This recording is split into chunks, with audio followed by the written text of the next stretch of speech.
अस्सलाम वालेकुम दोस्तों, आप इस वीडियो में जानेंगे पंजाब यूनिवर्सिटी के तमाम कैंपसेस में बीएस दाखिले के मतलब। तो इस वीडियो में शामिल है बीएस की फ़ीस कितनी है, मेरिट कैसे बनता है, कौन से मज़ामीन का कम मेरिट होता है, कौन से मज़ामीन का ज़्यादा मेरिट होता है, सीटें कितनी होती हैं और इससे मुतल्लिका दीगर मालूमात।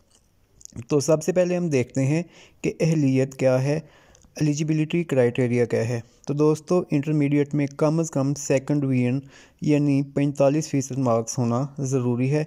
अगर आपके इंटरमीडिएट में थर्ड डिवीज़न है यानी 45% से कम नंबर हैं तो आप बीएस के लिए पंजाब यूनिवर्सिटी में अप्लाई नहीं कर सकते। तो दोस्तों, दूसरा सवाल है उम्र की हद के मतलब।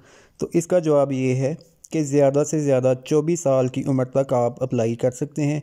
अगर आपकी उम्र ज़्यादा है तो फिर आप अप्लाई नहीं कर सकते।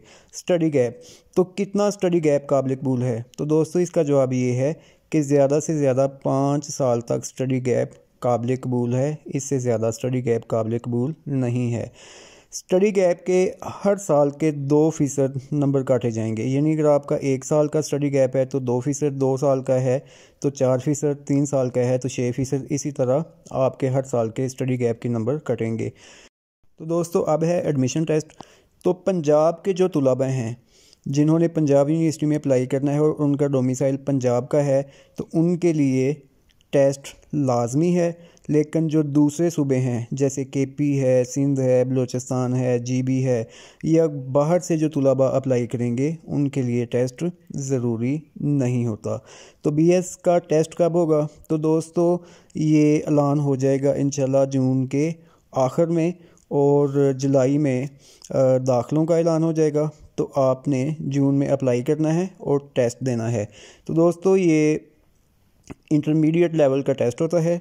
मुतल्लिका मज़मून से क्वेश्चन पूछे जाते हैं। आम तौर पर मुश्किल नहीं होता। अगर आपने इंटरमीडिएट सही पढ़ के पास किया है तो आपके लिए ये टेस्ट बिल्कुल मुश्किल नहीं होगा। बीएस 4 साल का मेरिट किस तरह बनता है? तो दोस्तों, अब हम देखेंगे कि मेरिट किस तरह बनता है। मेरिट का एक फार्मूला है कि आपके जो मैट्रिक में हासिल करदा मार्क्स हैं उनका 1/4 यानी 25% और आपके इंटरमीडिएट के जितने मार्क्स हैं, जितने आपने लिए हैं वो तमाम और एडिशनल नंबर वो डाल के आपका मेरिट बनेगा। तो एडिशनल नंबर में दोस्तों आप देखते हैं कि हाफ़िज़ कुरान को 20 नंबर मिलते हैं। इलेक्टिव अगर आपका सेम है, जो आप पढ़ना चाहते हैं, तो 20 हैं। ऑप्शनल अगर आपका सेम है तो फिर आपके 10 हैं। इसी तरह दीगर भी हैं। तो दोस्तों, बीएस 4 साल की सीट्स कितनी होती हैं? आम तौर पर मॉर्निंग और इवनिंग की 60 सीटें होती हैं, लेकिन किसी में 2-4 सीटें कम किसी डिपार्टमेंट में हो सकती हैं, किसी डिपार्टमेंट में कुछ सीटें ज़्यादा हो सकती हैं। अब है फ़ीस स्ट्रक्चर। तो दोस्तों, मॉर्निंग की पहले सेमेस्टर की फ़ीस तकरीबन 40,000 और बाकी सेमेस्टर की फ़ीस तकरीबन 30,000 रुपये एवरेज होती है। इसमें 1-2 हज़ार की कमी बेशी हो सकती है। तो दोस्तों, जो इवनिंग की फ़ीस है उसकी पहले सेमेस्टर की फ़ीस 60,000 और बाकी सेमेस्टर की फ़ीस तकरीबन 50,000 होती है। इसमें भी 1-2 हज़ार की कमी बेशी हो सकती है हर सेमेस्टर में। तो दोस्तों, उसके बाद है हाई मेरिट सब्जेक्ट्स कौन से हैं।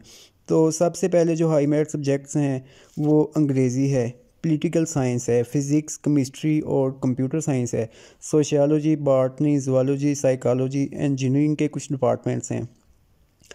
तो उसके बाद दोस्तों हम चलते हैं लो मेरिट सब्जेक्ट्स की तरफ कि जिनका मेरिट कम होता है। तो जो ऑफ शूट सब्जेक्ट होते हैं, मतलब मेजर सब्जेक्ट नहीं होते, ऑफ शूट सब्जेक्ट होते हैं, उनका मेरिट कुछ कम होता है।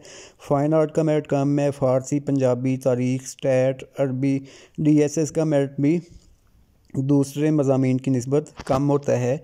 इसके अलावा दोस्तों कुछ मज़ामीन हैं जो मतलब कि इंजीनियरिंग में आते हैं, जैसे पेट्रोलियम इंजीनियरिंग, केमिकल इंजीनियरिंग या कम्युनिकेशन स्टडीज़ वगैरह, तो उनका मेरिट भी कम है। तो दोस्तों, इसके अलावा अगर आपका कोई सवाल है तो आप कमेंट सेक्शन में पूछ सकते हैं, हर सवाल का जवाब दिया जाएगा।